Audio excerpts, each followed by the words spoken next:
Ministre, donc la parole est maintenant à Madame Céline Boulay-Espéronnier. Merci, Monsieur le Président, Madame la Ministre, mes chers collègues.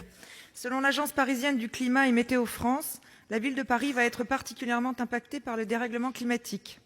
Du fait de son tissu urbain très dense, la ville génère un microclimat urbain dit îlot de chaleur urbain. Il en a été question tout à l'heure avec mon collègue Roger Carucci.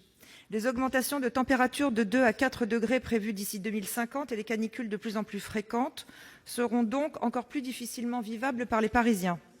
En outre, d'après une étude de septembre 2019 de Se Loger, Paris est la ville française où l'isolation et la consommation énergétique des logements laissent le plus à désirer, avec une consommation annuelle moyenne d'énergie de 242 kWh au mètre carré, soit une étiquette énergie E. En période de canicule comme en période de vague de froid, la majorité des Parisiens peinent déjà à maintenir leur logement à une température décente, et je parle en connaissance de cause. Les contraintes administratives, notamment dans le cadre de la rénovation énergétique de copropriété, n'améliorent pas cette situation. En effet, seuls des travaux de rénovation énergétique pourront garantir aux Parisiens un confort d'été et d'hiver. Il est donc indispensable que l'État maintienne et intensifie les outils d'incitation. Je m'étonne donc de l'inscription dans le PLF de la transformation du CITE en une prime attribuée en fonction des revenus des ménages. Ce nouveau dispositif ne va pas dans le sens de la lutte contre les passoires énergétiques et de l'objectif fixé par le gouvernement qui prévoit 500 000 rénovations énergétiques de logements par an. L'exclusion des ménages des 2 derniers déciles de revenus, soit des foyers propriétaires plus enclins à réaliser les travaux que les locataires de cette prime, et l'absence totale d'aide à la rénovation globale, pourtant la plus efficace, détourne cette réforme de son objectif initial. Ma question, Madame la Ministre, est donc la suivante. Comment le gouvernement entend-il inciter les Français à adapter leur logement au changement climatique sans leur fournir les outils efficaces pour rénover énergétiquement leur habitation? Merci. Votre réponse, Madame la Ministre? Merci, Monsieur le Président. Donc, effectivement, la rénovation thermique des logements est au cœur de nos politiques à la fois d'atténuation et d'adaptation. Même si, comme vous l'avez mentionné, je pense que les enjeux dont nous avons parlé sur la lutte contre les îlots de chaleur est aussi un enjeu très important dans nos grandes métropoles.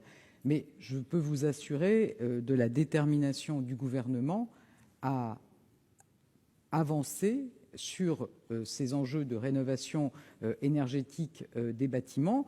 Certains outils ont été prévus dans le cadre de la loi énergie-climat, notamment sur la sortie des passoires thermiques à horizon 2028, et les évolutions que vous mentionnez des dispositifs d'aide visent au contraire à accélérer à renforcer l'efficacité et à accélérer la rénovation énergétique de nos logements. Je pense qu'aujourd'hui, on peut se dire que c'est un petit peu un parcours du combattant pour les citoyens de mener ces projets de rénovation énergétique des logements. Vous savez, moi, en tant que préfète de région, j'ai pu voir quand vous avez un dossier qui vous arrive, où vous devez conjuguer les aides de l'ANA, le CITE, les C2E, les aides des collectivités, le préfinancement du CITE, ça n'est pas très fluide, on va dire. Donc c'est bien le sens de la réforme qui est portée par le gouvernement, de simplifier les aides, de les rendre plus simples, donc notamment avec maintenant, on n'aura plus à faire l'avance, puisque jusqu'à présent le crédit d'impôt il vient l'année d'après. Donc c'est le sens de la transformation en prime, et c'est aussi le sens des moyens que l'État a annoncés pour les services de conseil et d'accompagnement, les 200 millions d'euros de C2E qui vont être mis à disposition donc de ces plateformes de rénovation énergétique, parce que je pense qu'il faut aussi que ces politiques soient portées au plus près des territoires. Donc la détermination du gouvernement est totale. Je pense qu'on a besoin d'un système plus simple, plus juste, plus efficace, et c'est bien le sens des propositions qui sont dans le projet de loi de finances.